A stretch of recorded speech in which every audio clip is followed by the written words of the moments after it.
नमस्कार। प्लांटेक्स में आपका स्वागत है और हमेशा का निवेदन है आपसे प्लांटेक्स को सब्सक्राइब करें, बेल आइकन जरूर दबाएं, हमारे वीडियोस को लाइक करें एंड फ्रेंड्स एंड फैमिली के साथ भी शेयर करना नहीं भूलें।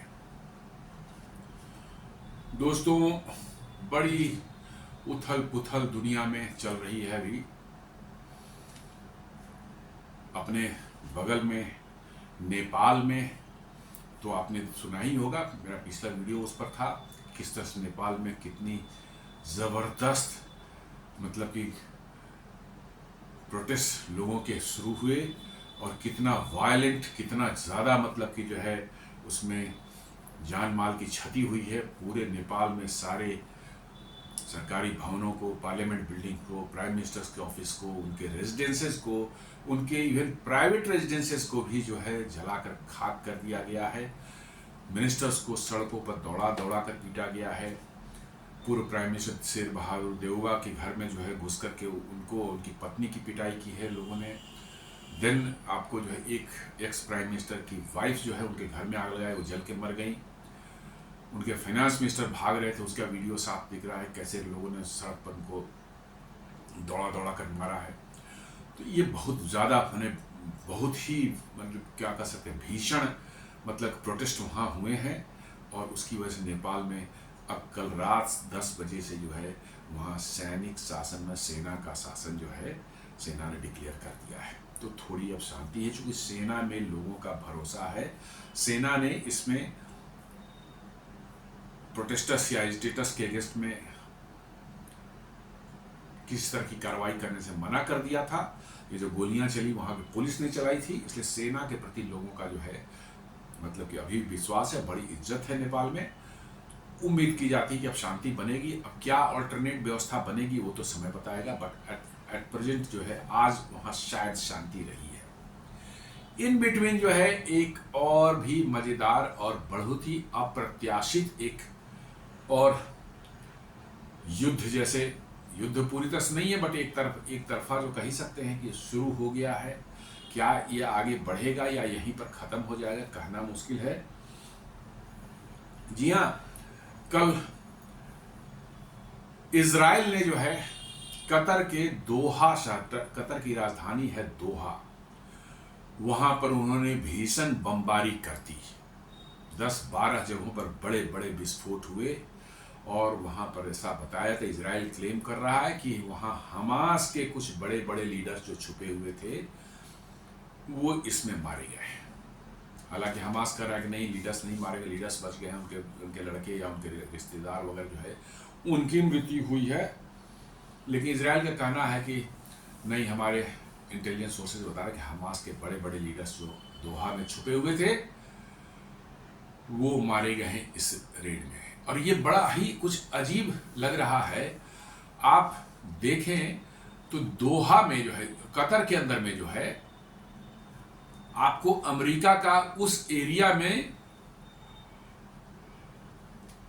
सबसे बड़ा एयरबेस है। जी हाँ, बहरीन में जो है अमेरिका का सबसे बड़ा नेवल बेस है गल्फ के एरिया में जो है, और कतर में सबसे बड़ा एयरबेस है। और कतर बेसिकली आप मान चले कि ये एक तरह से जो है अमेरिका के संरक्षण में है, रहता है। उतना बड़ा बेस बनाने का मतलब ही है कि अमेरिका ने उसको सुरक्षा की गारंटी दे रखी है। ऑल्दो कतर के पास अपनी भी एयरफोर्स है, जिसमें राफेल उनके पास में है, देन F-15 भी हैं उनके पास में जो है अमेरिकन जो है, और शायद जो है यूरो फाइटर या टाइफून जो यूरोपियन उसका परहैप्स यूरो फाइटर भी कुछ हैं। तो ठीक ठाक उन पर हवाई जहाज भी हैं, लेकिन अमेरिकन बेस की वजह से जो है वो बिल्कुल सुरक्षित माना जाता है। और अमेरिका ने उनको सुरक्षा की गारंटी भी दे रखी है उस बेस को वहाँ इस्टेब्लिश करने के एवज में जो है। उसी तरह से सऊदी अरब में भी अमेरिका के बड़े बेस हैं और सऊदी अरब को भी अमेरिका की सुरक्षा की गारंटी है। बहरीन में सबसे बहुत बड़ा नेवल बेस है, वहाँ पर भी अमेरिका की सुरक्षा की गारंटी है। तो अमेरिका की सुरक्षा की गारंटी जब कतर को थी और सबसे बड़ा उस एरिया में जो है एयरबेस अमेरिका का कतर में था, इसके बावजूद भी जो है इजराइल कैसे उस एरिया में इतनी भीषण बमबारी कर सकता है और इतने ज़बरदस्त ढंग से दोहा जो है कतर का जो कैपिटल है वहाँ पर बमबारी कर सकता है। ये थोड़ा सा बड़ी ही मतलब कि एक कंफ्यूजिंग सिचुएशन है। और अभी अभी आपको पता होगा डोनाल्ड ट्रंप जब प्रेसिडेंट बने थे तो उन्होंने सऊदी अरब कतर का दौरा किया था, यूएई का भी दौरा किया था, तो कतर भी गए थे और कतर ने बहुत बड़ी $1 ट्रिलियन की इन्वेस्टमेंट भी जो है वहाँ अमेरिका में करने की घोषणा की थी। और इसके साथ साथ एक $400 मिलियन का जो है जो एयरफोर्स वन प्लेन है अमेरिकी राष्ट्रपति का, वो एक नया एयरफोर्स वन जो है उनको प्रेजेंट किया। मतलब कि जो उनको कहा कि इसके खर्चे $400 मिलियन जो है वो कतर बियर करेगा अमेरिकी राष्ट्रपति के लिए। चूंकि एयरफोर्स वन जो अभी चल रहा है वो बहुत पुराना हो चुका है, तो नया एयरफोर्स वन जो है वो बन रहा है, उसमें $400 मिलियन का कॉस्ट है। तो कतर ने ये घोषणा कर दी कि ये हम गिफ्ट दे रहे हैं राष्ट्रपति डोनाल्ड ट्रंप को जो है, और वो $400 मिलियन का हवाई जहाज उन्होंने गिफ्ट किया है। और डोनाल्ड ट्रंप जो है बहुत गदगद होकर के वहां से गए थे कतर से। और उसके बाद जो है इजराइल जो कि अमेरिका से बगैर अमेरिका के कंसेंट के इस तरह के हिमाकत तो इजराइल नहीं करेगा। हाँ, हिजबुल्लाह पर हिमास पर जो है उस एरिया में जो है कर सकता है और करता भी रहा है, लेकिन अमेरिका की एक टैसिट अंडरस्टैंडिंग रहती है कि भैया तुम करो, हम तुमको संभाल लेंगे, देख लेंगे। लेकिन कतर पर हमला करना जो है, वो भी हवाई जहाज से, आप इराक के ऊपर से क्रॉस किए होंगे, आप मतलब कि जो जॉर्डन के ऊपर से क्रॉस किए होंगे, आप सऊदी अरब के ऊपर से क्रॉस किए होंगे, तब जाकर के कतर पहुंचे होंगे। यदि सऊदी अरब को अवॉइड भी किया होगा तो वो इराक तो आएगा ही आएगा, लेकिन हमें नहीं लगता कि वो ईरान के बॉर्डर के उतने क्लोज जाएंगे। वो सऊदी अरब के ऊपर से जरूर उड़कर आए होंगे, तभी कतर को उन्होंने स्ट्राइक किया होगा। तो आखिर ये क्या माजरा है कि अमेरिका एक तरफ जो है कतर से जो है एक ट्रिलियन इन्वेस्टमेंट भी ले रहा है। कतर के अमीर जो है राष्ट्रपति डोनाल्ड ट्रंप को जो है $400 मिलियन की एक एयरफोर्स वन नई ब्रांड न्यू एयरक्राफ्ट जो है गिफ्ट करते हैं। और उसके और कतर में जो है अमेरिका का सबसे बड़ा एयरबेस भी है। और उसके जस्ट कुछ महीनों बाद जो है ठीक कतर की राजधानी के अंदर में जो है दोहा में इराक जो है एयर स्ट्राइक करके बमबारी करता है। ये थोड़ा सा मुझे लगता है कि समझ से परे है। जी हाँ, मुझे इसमें थोड़ा सा ये नहीं, बिना अमेरिका के कंसेंट के, बिना अमेरिका की इजाज़त के, बिना अमेरिका के जो है टैसिट अंडरस्टैंडिंग के जो है ये संभव नहीं था। तो आखिर ऐसी क्या मजबूरियां हुई और ऐसे क्या हालात बने कि इजराइल ने जो है दोहा पर अटैक करने की हिम्मत की और कर दिया। हिम्मत ही नहीं की, उसने कर दिया। और दोहा जो है अपने आप को जो है, जो कतर जो बड़ा सेफ समझता था अमेरिका के प्रेजेंस की वजह से, और साथ साथ जो है हाल के वर्षों में आप देखेंगे कि ज़्यादातर जो है इस तरह की कॉन्फ्लिक्ट जो है, खासकर यदि उसमें कोई एक साइड जो है मुस्लिम इन्वॉल्व है, मुस्लिम मतलब कि जो है ग्रुप इन्वॉल्व है, जैसे तालिबान और अमेरिका के बीच में जो डीलिंग हुई थी अमेरिका के विड्रॉल की अफगानिस्तान से, वो टॉक भी कहाँ हुई थी? दोहा में हुई थी। और अभी जो है राष्ट्रपति ट्रंप ने जो दिया है अभी हमास और इजराइल के लिए कि भैया आप लोग खत्म करो मामला को, बात करो। अब बात करके जब तक बात होती रहेगी तब तक इजराइल की हॉस्टिलिटी बंद रहेगी। ये टॉक भी कहाँ होना था? दोहा में होना था। और ये जो मारा गया है लीडर जो है हमास का, जो इजराइल क्लेम कर रहा है, वो उसी निगोशिएशन टीम का जो है हेड था। तो ऐसा क्या हो गया कि इजराइल ने एकदम बिल्कुल खुलेआम कतर जैसे देश पर जो है आकर के जो है उसने हमला कर दिया।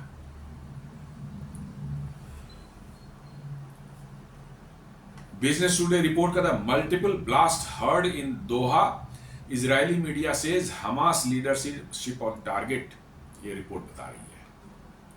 ये कह रहे कि Israeli media quoting a senior official said the strike was intended to hit the top Hamas leaders including Gaza chief Khalil al Haya. Smoke was reportedly seen rising over the Katara district, a prominent area in Doha। जी हाँ, ये Hamas का जो chief है Gaza में जो है Khalil al हाया, वो वहाँ प्रेजेंट था और वही शायद ये निगोशिएट करने वाला था। डोनाल्ड ट्रंप ने जो ऑफर दिया है सीज फायर का जो है, उसमें उन्होंने दिया है कि 48 जो इजरायली जो अभी भी हमास के कब्जे में हैं उनको छोड़ेगा हमास, और बदले में इजराइल जो है अपने जेलों से फिलिस्तीनी जो बंद हैं उनको छोड़ेगा, और दोनों सीज फायर करेंगे और फिर आगे की कैसे शांति बनी रहे इस पर बातचीत करके जो है एक रोड मैप तैयार करेंगे। और डोनाल्ड ट्रंप की उसमें गारंटी थी कि जब तक ये बातचीत चलेगी इजराइल नहीं कुछ तरह का हॉस्टिलिटी करेगा और हमास भी किस तरह की हॉस्टिलिटी नहीं करेगी, ये डोनाल्ड ट्रंप की गारंटी दी रखी थी। और उसी सिलसिले में शायद यहाँ बताया जा रहा है कि ये खलील अल हाया जो है ये पहुंचा हुआ था कतर में जहां पर ये बातचीत होनी थी, लेकिन अब बताया जा रहा है, इजराइल क्लेम करा कि खलील अल हाया जो है इस स्ट्राइक में वो मारा गया है। हालांकि हमास बोला कि नहीं, खलील अल हाया नहीं मारा गया, उसका बेटा मारा गया है, कुछ और लोग मारे गए हैं, वो बच गया है। लेकिन इजरायली मीडिया या इजरायली जो सोर्सेज हैं वो कह रही हैं कि नहीं, खलील अल हाया जो है वो मारा गया है इस स्ट्राइक में। तो अब एक बड़ा अजीब लग रहा है कि एक तरफ डोनाल्ड ट्रंप ने एक सीज फायर का प्रपोजल दे रखा है और दोनों को बात करनी है इस पर, और इस बीच में जो है आखिर इजराइल ने जो है ये अटैक करके उनके चीफ नेगोशिएटर जो है उन पर क्यों मतलब कि हमला किया और उनकी जान ली। बच भी गए हैं तो ठीक है, हमला तो हुआ ही है। यदि मान लो बच भी गए हैं तो हमला इजराइल के हिसाब से तो मर चुके हैं। लेकिन यदि हमास की बात ही मान लें तो आफ्टर ऑल इस माहौल में जब बातचीत होनी थी उस समय अटैक करने का कहाँ से मतलब कि जो है इसके पीछे क्या मोटिवेशन था, ये अभी भी बहुत से लोगों को समझ में नहीं आ रही है। एक कारण जो मुझे लगता है कि कतर का रोल जो है बड़ा डूबियस रहा है इधर पिछले कुछ 2-3 दशकों से, जो है 3-4 दशकों से आप देखेंगे, खासकर 20-25 सालों से जो है इन्होंने जो है दुनिया के मुस्लिम देशों में भी और भारत जैसे देशों में भी रेडिकलाइजेशन फैलाने के लिए बहुत पैसे जो है इन्होंने रेडिकल एलिमेंट्स को इधर उधर दाएं बाएं करके जो है उन्होंने दिए हैं। आपने सुना होगा कुछ साल पहले, 4-5 साल पहले सऊदी अरब ने जो है बिल्कुल ब्लॉकेट कर दिया था कतर को, क्योंकि सऊदी अरब से सटा हुआ है ब्लॉकेट ये जो है कतर, वो उसका थोड़ा सा लैंड बॉर्डर सऊदी अरब से शेयर करता है और तो सब समुद्र में ही आइलैंड जैसा ही थोड़ा सा सटा हुआ है। सऊदी अरब ने बुरी तरह से ब्लॉक किया था और जीसीसी गल्फ कोऑपरेशन काउंसिल में 6 देश हैं उसमें भी उसको ब्लॉक करके 2-3 साल तक रखा। फिर बाद में अमेरिका के हस्तक्षेप से जो है शायद सऊदी अरब ने उसको थोड़ी सी राहत दे दी है। कारण वही था कि कतर जो है सऊदी अरब में भी रेडिकलाइजेशन बढ़ा करके सऊदी अरब की जो रूलिंग फैमिली है उसको डीस्टेबलाइज करना, उसको उखाड़ फेंकने की उसकी जो है ये इच्छा है। इसलिए मुस्लिम देशों में भी, ज्यादातर मुस्लिम देशों में कतर के प्रति जो है कोई, खासकर यूएई ले लें, बहरीन ले लें या आप इसको ले लें सऊदी अरब को ले लें, इनमें जो है आपको कतर को लेकर के कोई बहुत अच्छी ओपिनियन आपको नहीं मिलेगी। इवन ईरान है, चाहे इराक भी ले लीजिए, they are not feeling happy about the Qatar. और इजराइल तो खैर है ही, आपने देखा हो कैसे इस्माइल हानिया जो इसको भी हमास का पॉलिटिकल ब्यूरो का चीफ था वो वहीं रहता था, हालांकि वो मारा गया था तेहरान में, लेकिन पॉलिटिकल ब्यूरो से उसका कहाँ था, उसने अड्डा जमा रखा था, वहीं पर जमा रखा था। तालिबान वालों के भी जो है उन्होंने वहीं अड्डे जमा रखे थे और वहीं सारी निगोशिएशन हुई थी कतर में। तो वहाँ पर जो है दुनिया के जितने भी रेडिकल एलिमेंट्स जो हैं उनके जो है बड़े बड़े जो है आतंकवादी जो हैं वो वहाँ पर जाके शरण लेके रहते हैं। कतर के अमीर की सुरक्षा में वो रहते हैं और उनको हर तरह से फंडिंग वंडिंग जो दे करके जो है मुस्लिम देशों में या गैर मुस्लिम देशों में भी रेडिकलाइजेशन को बढ़ावा देना। मुस्लिम देश में जो जहाँ किंगडम है जैसे यूएई हो गया, बहरीन हो गया या कतर ये सऊदी अरब हो गया, इन देशों में जो है जनता के अंदर रेडिकलाइजेशन फैला करके जो है वहाँ के शास्त्र रूलिंग फैमिली के अगेंस्ट में जो है डिस्टेबलाइज करने का उनका प्लान है। तो देखा जा सकता है कि कतर में कैसे जो है दिन दहाड़े बमबारी हुई और कितनी ज़बरदस्त मतलब कि जो है स्मोक सारा कतर में फैल गया, बहुत ज़्यादा पैनिक हो गई। तो ये न्यूज़ बताती है several explosions shook Doha Qatar as the Israeli military reportedly targeted senior Hamas official based in the Qatari capital. ये न्यूज़ बता रही है कि दोहा के अंदर में कतर की कैपिटल दोहा में बहुत से ब्लास्ट, बड़े बड़े ब्लास्ट जो है वो सुने गए और इजरायली मिलिट्री जैसा बताया जा रहा है रिपोर्ट में कि इजरायली मिलिट्री ने जो है वहाँ हमास के जो कुछ लीडर्स जो है कतर में के कैपिटल दोहा में रह रहे थे या छुपे हुए थे, चाहे वहाँ प्रेजेंट थे, उनको उन पर अटैक किया गया है। Israeli army radio stated that the operation was aimed at Hamas leaders. जी हाँ, इजरायली आर्मी का की रेडियो है उसने साफ कहा है कि ये अटैक जो किया गया है ये हमास के लीडर्स के अगेंस्ट में था, ना कि कतर के मतलब कि लोगों के अगेंस्ट में था। While Qatar's Al Jazeera citing a Hamas source said the attack specifically target Hamas negotiators involved in Gaza ceasefire talks।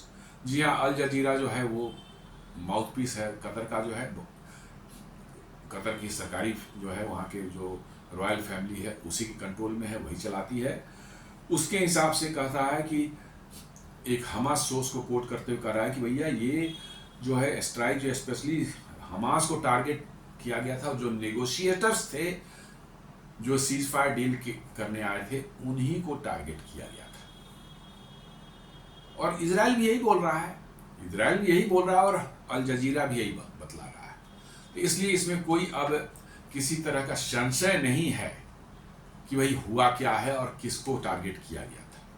दोनों साइड बता रहे हैं कि हाँ, हमास लीडर्स को ही टारगेट किया गया था जो कि वहाँ प्रेजेंट थे, और प्रेजेंट का होने का कारण बताया जा रहा है अल जजीरा की तरफ से जो है कि वो जो सीज फायर नेगोशिएशन गाजा के लिए बातचीत होनी थी उसके लिए वहां पर वो थे।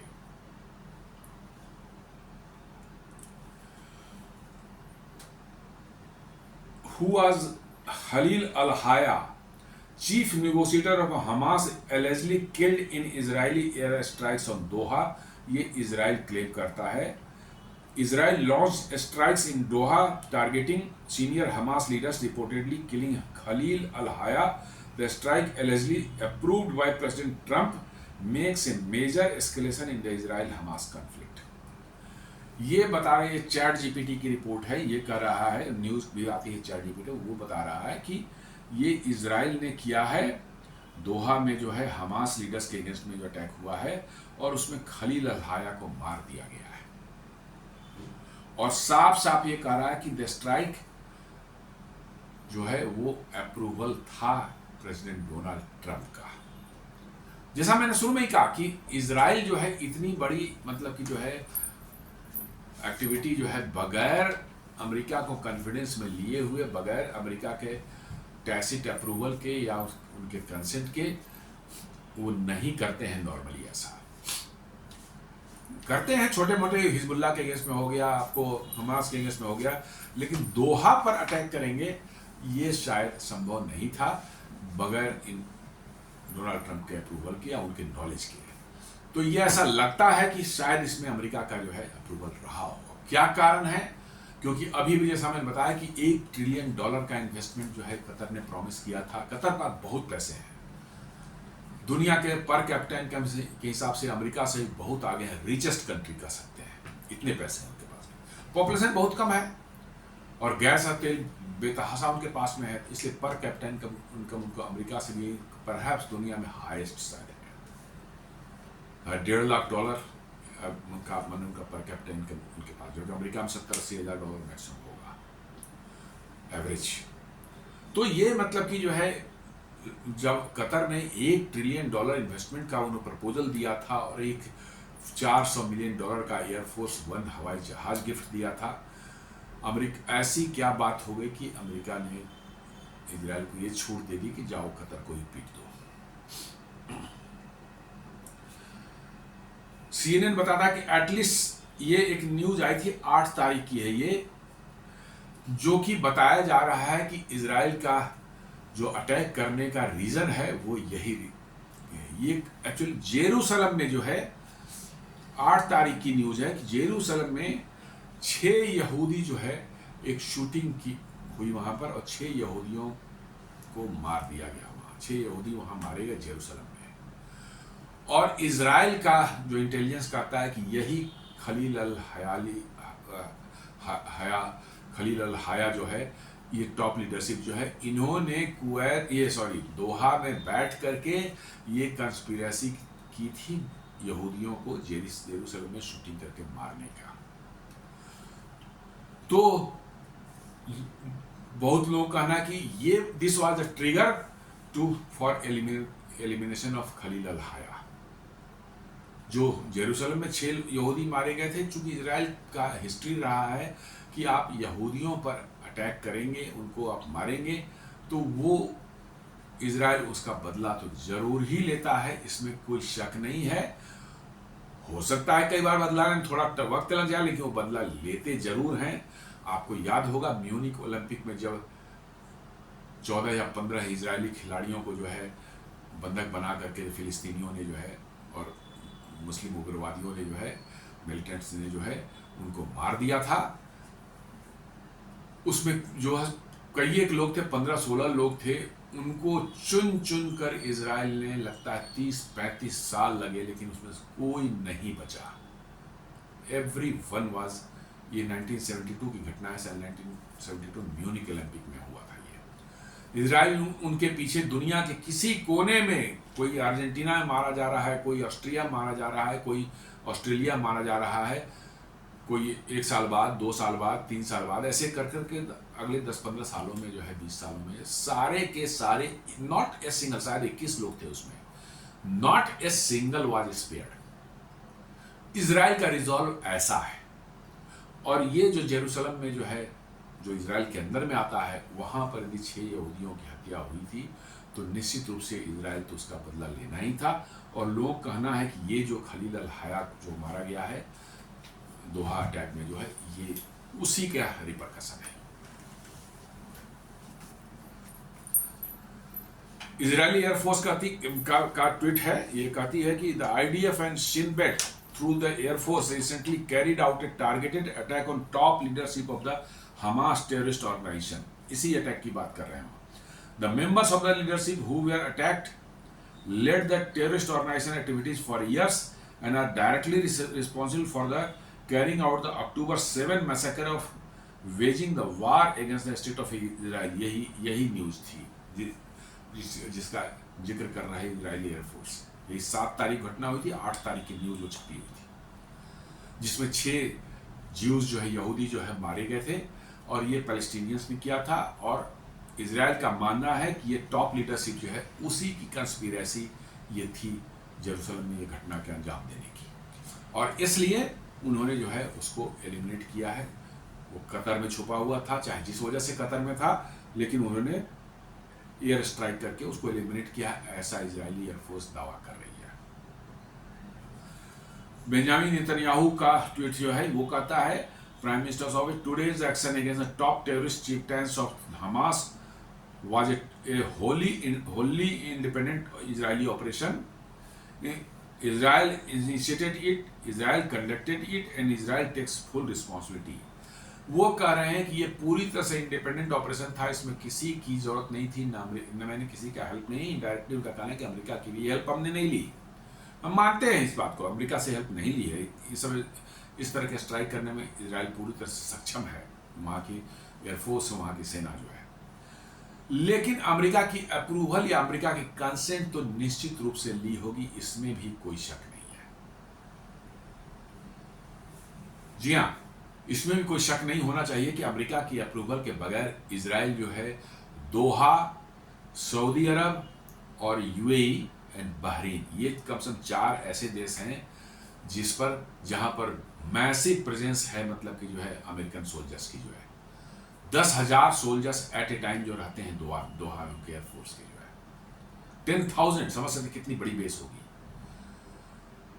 ये अमेरिका के मतलब कि परमिशन के बगैर संभव नहीं है। अमेरिका ने क्यों परमिशन दी, अभी भी बड़ा ही मतलब कि जो है ये सिचुएशन बड़ा ही इंट्रीगिंग है, बड़ा ही मतलब कि जो है लग रहा है कि क्यों ऐसा हुआ, बड़ी मतलब कि जो है एक कंफ्यूजिंग सिचुएशन जैसी महसूस हो रही है। हमास ने क्या कहा है, the Israel motives to kill Hamas leaders in Doha has failed as those who targeted in the attack are okay. Hamas का रही कि उनका लीडरशिप जिस पर टारगेट किया गया था वो नहीं मरे हैं, वो बच गए हैं और इसलिए इजराइल का अटैक फेल हो गया है। One of the Hamas top officials Khalil al Haya has survived the attack. जी हाँ, वो खलील अल हाया जिसको इजराइल कह रहा है कि हमने मार दिया है, हमास कह रहा है कि वो सर्वाइव कर गए हैं, अटैक से बच गए हैं। But his son Humam and one of his top aides did not. कह रहे हैं कि उनका बेटा जो है हुमाम वो नहीं बच पाया और उनका बहुत विश्वस्त जो है उनका सलाहकार जो था, जो उनके साथ रहता था हमेशा, वो भी नहीं बच पाया है। He added that they have lost contact with 3 other bodyguards with them.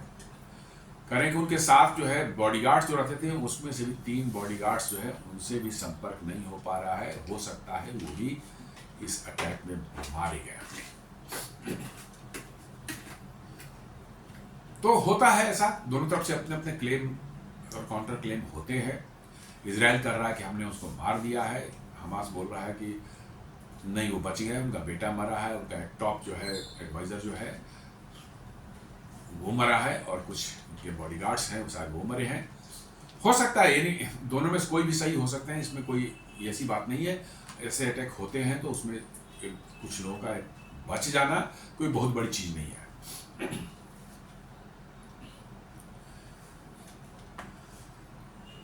Will not tolerate this reckless Israeli behavior. Qatar world leaders condemn strike on Hamas leaders in Doha. जी हाँ, कतर कहता है कि ये इस तरह के रेकलेस इजरायली बिहेवियर को हम नहीं टॉलरेट करेंगे और कतर के साथ साथ जो है दुनिया के बहुत से देशों के लीडर्स ने जो है इसको बहुत कंडेम किया, इसकी आलोचना की है कि भाई इजराइल ऐसा जो कर रहा है ये गलत कर रहा है। लेकिन गलत सही जो है अपनी अपने एंगल से दिखाया था, इजराइल के हिसाब से कहता है कि वो सही है साहब, उसने जो है अटैक करवाया था इजरायलियों पर जेरूसलम में और इसलिए उसका मारना जरूरी था, ये हमारे हिसाब सही है। और ये लोग बोलेंगे भाई ये कतर एक सॉवरेन कंट्री है, उसका इजराइल से डायरेक्ट कोई लड़ाई नहीं है, इसलिए जो है उस पर जो हुआ है ये मतलब कि उसकी सॉवरेनिटी को जो है ये किया गया है, चैलेंज किया गया है, इसलिए जो है ये ठीक नहीं है। तो बहुत से लोग कंडेम कर रहे हैं, बहुत से लोग कह रहे हैं कि नहीं, Israel has got the right to protect its citizens and protect the interest of Israel as a country. तो दोनों तरफ से काउंटर क्लेम चल रहे हैं और अलग अलग ग्रुप से जो है अलग अलग बातें आ रही हैं।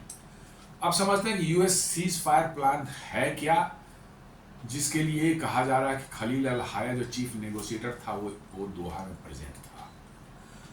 हम ये प्लान जो है बता रहे हैं, डोनाल्ड ट्रंप ने कहा है बनाया है plan, Hamas to release all 48 hostages on the first day of the ceasefire in exchange for release of Palestinians locked in Israeli jails and Israel will freeze its assault on Gaza. ये कह रहा है कि भाई 48 जो है Israeli जो hostages अभी भी जो हैं उनके हमास के कब्जे में जो हैं उनको पहले दिन ही इजराइल छोड़ेगा, हमास छोड़ेगा और इसके एवज में, इसके बदले में इजरायली जेल में बंद जो फिलिस्तीनी हैं उनको इजराइल जो है वो रिलीज कर देगा। और कह रहा है कि इजराइल जो है गाजा पर जो है अपना असॉल्ट जो है वो रोक देगा, फ्रीज कर देगा। ये इस पहला ये है। Israel and Hamas would start immediate negotiation for a comprehensive end to the war, the official said, and the fighting would not resume as long as the talks continue.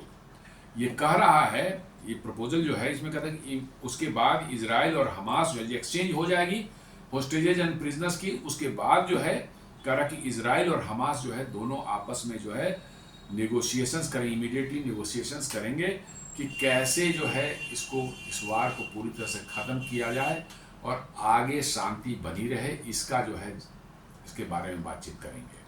और इस बातचीत के दौरान जो है fighting would not resume as long as the talk continued. बोलता है जब तक ये बातचीत चलेगी तब तक जो है लड़ाई फिर से शुरू नहीं होगी।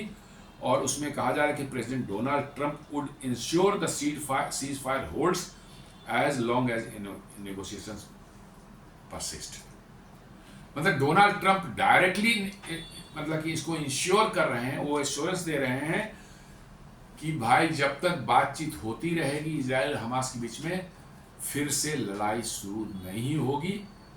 ये president of the United states का एश्योरेंस है, इंश्योरेंस है उसका, उनका मतलब कि जो है कमिटमेंट है। और उसी पर बात करने के लिए शायद दोहा में ही शायद वो फिक्स्ड हुई थी, ये मुझे अभी क्लियर नहीं है, लेकिन वो नेगोशिएटर जो था वो दोहा में था।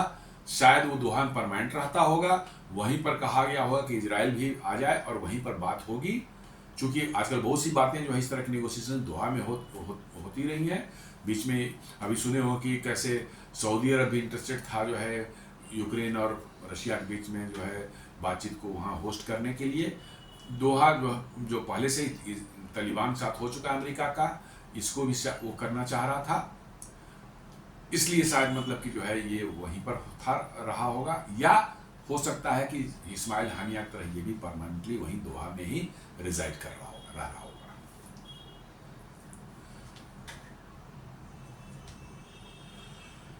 डोनाल्ड ट्रंप का कहना है कि everyone wants the hostages home. जी हाँ, उनका कहना है कि हर कोई चाहता है कि होस्टेजेस जो हैं वो अपने घर वापस आएं। Everyone wants this war to and.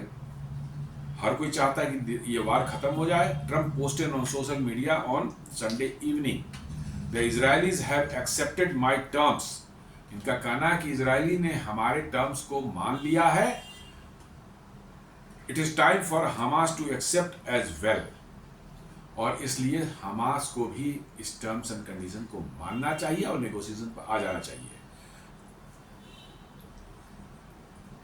Trump said this would be his last warning. और साथ में ये भी कहा है कि ये मेरा लास्ट वार्निंग है हमास को कि आप एक्सेप्ट करें और बातचीत पर के टेबल पर आ जाएं, और नहीं तो फिर आगे जो होगा सो होगा। यानी ये लास्ट वार्निंग डोनाल्ड ट्रंप की ओर से दी गई है।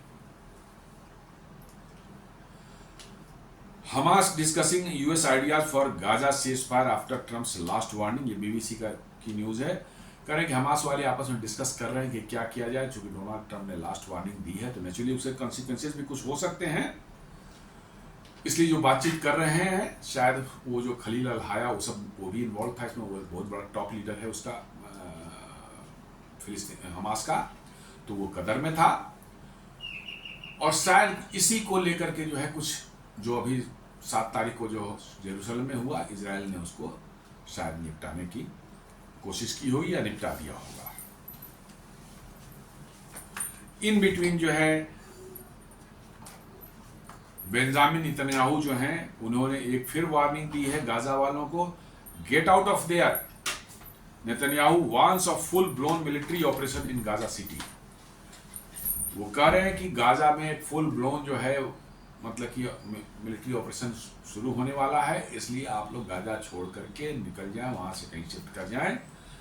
ये बता रहे Israeli prime minister Benjamin Netanyahu issued a stark warning to Gaza city residents, ordering them to evacuate immediately ahead of the planned ground assault by Israeli forces in the city। मतलब कि ये अभी इजराइल रुकने के mood में दिख ही नहीं रहा है। वो अभी भी जो है गाजा को वार्निंग दे रहा है कि भाई वहां पर ग्राउंड ऑपरेशंस फिर से शुरू होंगे, और इसलिए एडवांस में वार्निंग दे रहे हैं कि आप गाजा को छोड़ के निकल जाओ।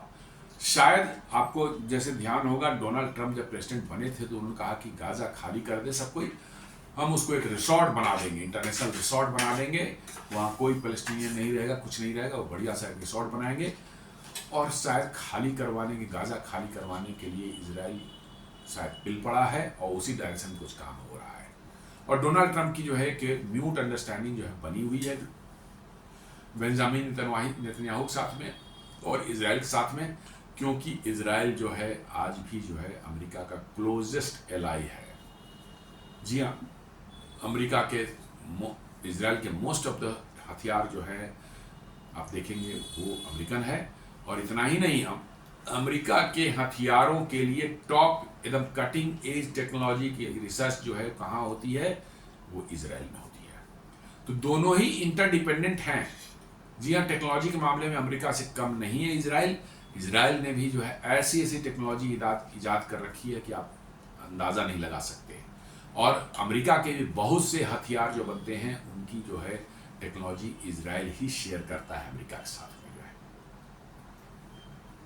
जो उनकी थर्ड मिसाइल है, पैट्रियट मिसाइल है या एरो मिसाइल है, इन सबों में इजराइल की टेक्निक बहुत बड़े माने क्वांटिटी में जो है लगे हुए हैं।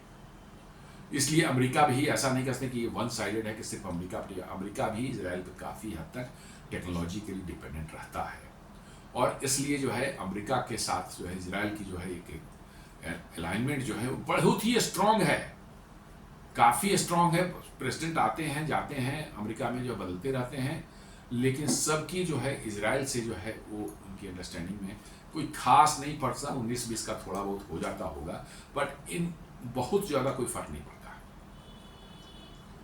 इसलिए ऐसा लोगों का अनुमान है कि इजराइल ने जो ये हमला किया है दोहा पर, वो अमेरिका के कंसेंट के बगैर नहीं हुआ होगा। तो दोस्तों, ये एक आज का विश्लेषण था कि दोहा ने पर कैसे जो है इजराइल ने हमला किया है और कुछ पैलेस्टीनियन कुछ हाई टॉप लीडर्स वहाँ मारे गए हैं, ऐसा इजराइल का दावा है। उम्मीद करता हूँ आपको ये विश्लेषण पसंद आया होगा। हमारे वीडियोस को आप लाइक करें, फ्रेंड्स एंड फैमिली के साथ शेयर करें, हमारे चैनल को सब्सक्राइब करें और बेल आइकन दबाना बिल्कुल नहीं भूलें। धन्यवाद।